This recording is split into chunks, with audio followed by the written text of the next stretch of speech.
नमस्कार दोस्तों, आज की हमारी इस वीडियो के अंदर हम इलेक्ट्रिकल से जुड़े कुछ महत्वपूर्ण टूल्स और औजार से जुड़े महत्वपूर्ण प्रश्न उत्तर के ऊपर बात करेंगे। तो हमारी इस छोटी सी और महत्वपूर्ण वीडियो को स्टार्ट कर लेते हैं। तो हमारा पहला प्रश्न है, एसडब्ल्यूजी का पूरा नाम क्या है और इसका क्या काम होता है। तो दोस्तों इसका उत्तर है, मतलब एसडब्ल्यूजी का पूरा नाम स्टैंडर्ड वायर गेज है और इसका काम क्या होता है, जैसा कि इसके नाम से ही पता चल रहा है कि स्टैंडर्ड वायर गेज मतलब ये हमारी तारों की मोटाई मापने के लिए इस्तेमाल में किया जाता है। स्टैंडर्ड वायर गेज में 0 से 36 प्रकार के साइज होते हैं। दोस्तों एक चीज़ जिसका ध्यान आपको रखना है कि हमारे एसडब्ल्यूजी तार मापक उपकरण ये गेज का साइज जैसे जैसे बढ़ेगा वैसे ही हमारे तार का व्यास कम होता जाएगा। मतलब कि हमारे 36 एसडब्ल्यूजी साइज की तार बहुत ही बारीक होगी और हमारी 1 एसडब्ल्यूजी साइज की तार बहुत मोटी होगी। और अगर आपसे कभी ये पूछ लिया जाए कि किस धातु का बना होता है, तो हमारा standard wire gauge stainless steel का बना होता है। हमारा अगला सवाल है, हम कैलिपर के द्वारा क्या नाप सकते हैं। दोस्तों कैलिपर को हम हिंदी में बर्नियर पैमाना भी कहते हैं। दोस्तों ये जो हमारा कैलिपर होता है यह हमारी एक दूरी मापन युक्ति है। ये अंदर और बाहर दोनों तरफ की दूरी को माप सकता है, पर हमारी इलेक्ट्रिकल थ्योरी के अंदर इसके बारे में कहा गया है कि हमारा बर्नियर कैलिपर हमारी किसी भी चीज़ की चौड़ाई मापने के लिए इस्तेमाल किया जाता है। हमारा अगला प्रश्न है, राइट एंगल का इस्तेमाल किस कोण की सटीकता मापने के लिए किया जाता है। दोस्तों इसमें राइट एंगल को हम गुणिया भी बोलते हैं। यही सवाल 2022 में सब स्टेशन अटेंडेंट के पेपर में भी आया था। तो दोस्तों ये जो हमारा राइट एंगल जो औजार होता है ये दिखने में कुछ एल टाइप का होता है। इसका उपयोग हमारे इलेक्ट्रिकल में इंजीनियर 90 डिग्री एंगल को मापने के लिए इस्तेमाल में लेते हैं। यह जो हमारा गुणिया टूल है यह 90 डिग्री एंगल को सटीकता से मापता है। अब बात करते हैं हमारे अगले प्रश्न की, हेक्सा ब्लेड क्या है और इसकी मोटाई कितनी होती है। तो दोस्तों ये जो हमारा हेक्सा ब्लेड है यह हमारे हाई कार्बन स्टील का बना होता है। हेक्सा ब्लेड की लंबाई 250 mm से 300 mm तक होती है और हमारे हेक्सा ब्लेड का उपयोग हम लोहे या स्टील या एल्यूमिनियम मतलब किसी भी धातु की पाइप में काटने के लिए करते हैं और इसकी मोटाई 0.63 से 0.8 mm तक होती है। Next question is, engineering steel rule का अल्पतम मान कितना होता है। मतलब हमारे पास जो स्टेनलेस स्टील का या प्लास्टिक का जो 300 का फुट्टा या मापक होता है उसका कम से कम माप कितना होता है। तो हमारे इंजीनियरिंग स्टील मापक पैमाने का सबसे कम माप या अल्पतम माप 0.5 होता है। हमारा अगला प्रश्न, मशीन का नट कसने के लिए किस औजार का इस्तेमाल करेंगे। दोस्तों इस सवाल को जवाब बहुत ही सिंपल सा है। अगर कोई इलेक्ट्रिकल की मोटर है उसको हमें खोलना या बंद करना है, मतलब कि मोटर के नट को खोलने के लिए या बंद करने के लिए हम स्पैनर का इस्तेमाल करेंगे। इसको हम पाना भी कहते हैं। तो हमारे स्पैनर का इस्तेमाल करेंगे।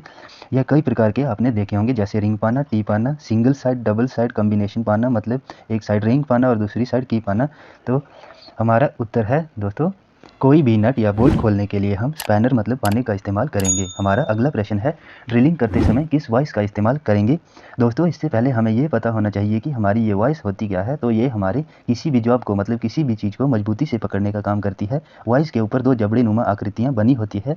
इनमें से एक जबड़ा अपनी जगह पर फिक्स होता है और दूसरा जबड़ा कम या ज़्यादा होता है। मतलब अगर पाइप को पकड़ना है तो पाइप को इसके बीच डालकर मूविंग जबड़े को पाइप के साथ कसा जाता है। हमारी वॉइस के प्रकार bench voice, pipe voice, lag voice, line voice और हैंड वॉइस होती है। तो दोस्तों ड्रिलिंग करते समय हम लोग मशीन वॉइस का इस्तेमाल करते हैं।